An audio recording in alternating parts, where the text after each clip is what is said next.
வாழ்க்கை என்பது எப்போவும் சீரான பாதையாக இருப்பதில்லை. சில நேரம் சந்தோஷம் வரும், சில நேரம் சிரமம் வரும். கஷ்டம் வந்தா அது நம்ம தள்ள வரல, அது நம்ம மேலே கொண்டு போவதற்கான சோதனை. நம்ம மனசு பலம் பெற வேண்டிய ஒரு வாய்ப்பு. நினைச்சுக்கோ, இரவு எவ்வளவு இருண்டிருந்தாலும் காலையில சூரியன் உதிக்காமல் இருந்ததா? அதே மாதிரி எந்த பிரச்சனையும் நிரந்தரம் இல்லை. அது ஒரு நாள் முடிஞ்சே தீரும்.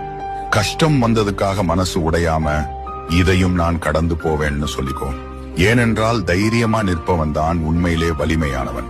நம்பிக்கையோட இருந்தா கஷ்டம் கூட நம்ம முன்னாடி நிமிர்ந்து நிக்காது. ஒவ்வொரு தடையும் நம்மை இன்னும் அனுபவசாலி, இன்னும் வலிமையானவனாக்குது.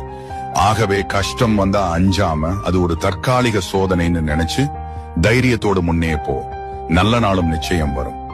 வாழ்க்கை நம்மை காத்திருக்கும் அழகான வாய்ப்புகள் நிறைய இருக்கு. விடாமுயற்சி தான் வெற்றிக்கான சாவி.